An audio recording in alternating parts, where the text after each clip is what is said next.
An e-bike is a transportation game changer. It saves you money, gives you exercise, and provides a more enjoyable trip. Just like any other vehicle, you need to know how to keep it secure, keep it running, and drive it safely. Let's get started. There are 3 classes of e-bikes. Class 1 e-bikes have pedal assistance up to 20 miles per hour. Class 2 have both pedal and throttle assistance up to 20. Class 3 e-bikes have pedal assistance up to 28 miles per hour. And all classes of e-bikes can go faster than their assisted speed, under human power or downhill. The battery on your e-bike is the most expensive component. You want to protect it from theft and damage. It also has a potential to be volatile if not properly cared for. Avoid leaving it in extreme temperatures. Only use the charger provided with the bike and never tamper with the battery. Plug it directly into an outlet, not a multi-plug. Put the charger on a flat, hard surface. Always remove the battery from the charger after it is fully charged. If the battery is removable, make sure it is locked in place on the bike. The range of your battery is best preserved by using pedal assist to amplify your own effort. A throttle is good for getting going, especially if you stop on a hill. Using it continually instead of pedaling will wear down your battery. No lock is completely theft-proof, but some are more secure than others. A U-lock or chain lock offer better protection than a thin cable. Place your lock around a wheel, the frame, and a bike rack or other secure fixture. You can use an additional cable lock to include the other wheel. When locking the bike for long periods outside, it's best to take the battery with you. This not only protects the battery from the elements, it makes the e-bike less attractive to thieves. To make sure your e-bike is safe and operational, use this simple checklist called the Abce Quick Check. A is for air. Make sure your tires are firm. A soft tire is more likely to get punctured. You'll need a floor pump or a hand pump. You can find the proper pressure range stamped on the sidewall. You don't need to pump it up every day. Just pinch the tire to make sure it is not soft before you ride. B is for brakes. Check the brake pads regularly. The added speed and weight of an e-bike can wear them down quickly. The easiest check is to squeeze the brake lever and ensure it stops with space between the lever and the handlebar. If the lever hits the handlebar, it might just need a simple cable adjustment, or it could be time for new pads. C is for chain, chain rings, cogs, and cranks. Make sure the chain is clean and lubed. Check for wear on the teeth of the rings and cogs, and you can pull the crank outward to make sure it isn't loose. E is for electronics. Make sure the battery is securely attached and fully charged, and that you have the key with you. If the bicycle has an external speed sensor and magnet, check that these are properly attached and positioned correctly. Inspect electrical cables to ensure they are correctly and securely connected and in good condition. Verify that all electronics are functioning properly and that no error codes appear on the display. Quick stands for quick releases. Depending on your style of e-bike, you might have quick releases on the wheels, seat post, or handlebar stem. Make sure they are properly tightened. Many e-bikes have through axles on the wheels. Check those as well. They may require a hex key.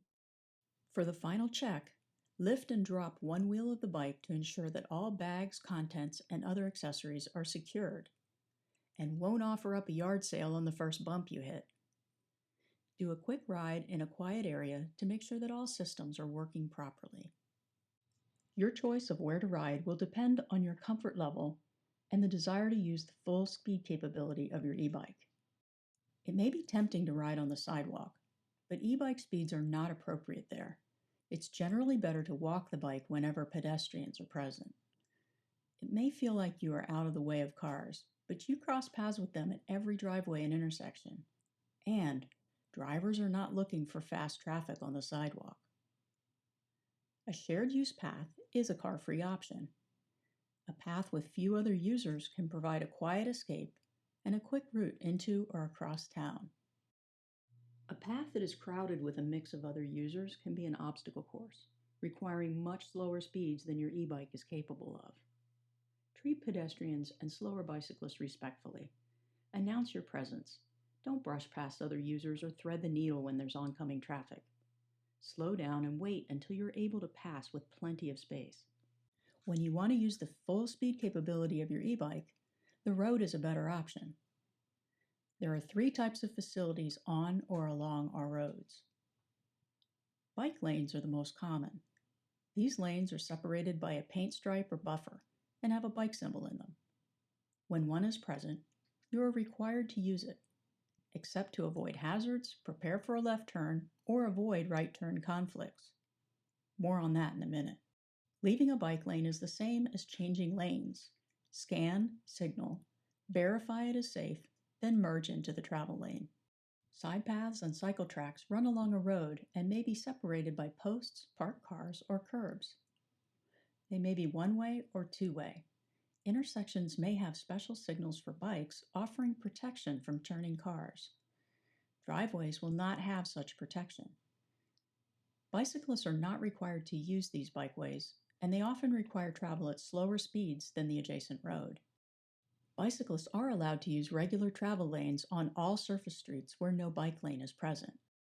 Many bike routes will have Sharo symbols painted in the middle of the lane. You may also see bikes may use full lane signs. Most roads have lanes that are too narrow for a bike and a car to share side by side. Motorists are required to change lanes to pass. Bicyclists should ride far enough left to encourage them to do so. This final section is a primer on the safe and responsible operation of your e-bike. Bicycling is safe, especially if you obey the rules, are predictable, and understand where and how crashes happen. Your first responsibility is to be predictable. Ride in the same direction as traffic. Yield before entering a roadway. Signal your turns. Always look back, communicate, and yield before changing lanes. Obey traffic control devices and the basic speed law. What is that? Never travel faster than is safe for conditions. This applies on a road, bike lane, or multi-use path.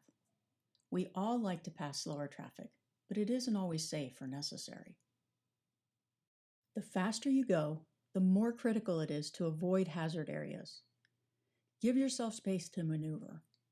Keep away from the edge of the road where there are holes, glass, and debris that can cause you to crash or swerve into traffic. Stay at least 5 feet from parked cars. Hitting a suddenly open door can throw you down in front of an overtaking vehicle.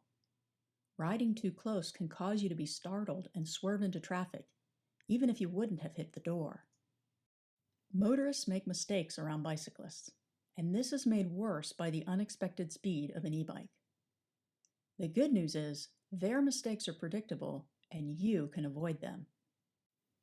Most crashes happen in intersections, caused by motorists failing to see and/or misjudging the speed of the bicyclist. These crashes are so predictable, they have names. Right hook. The driver misjudges the distance needed to pass and turns right across the bicyclist's path before completing the pass.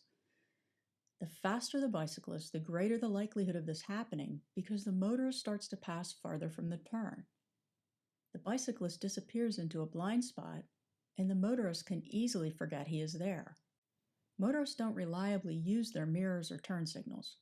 Look for signs of a car slowing down beside you and be prepared to brake.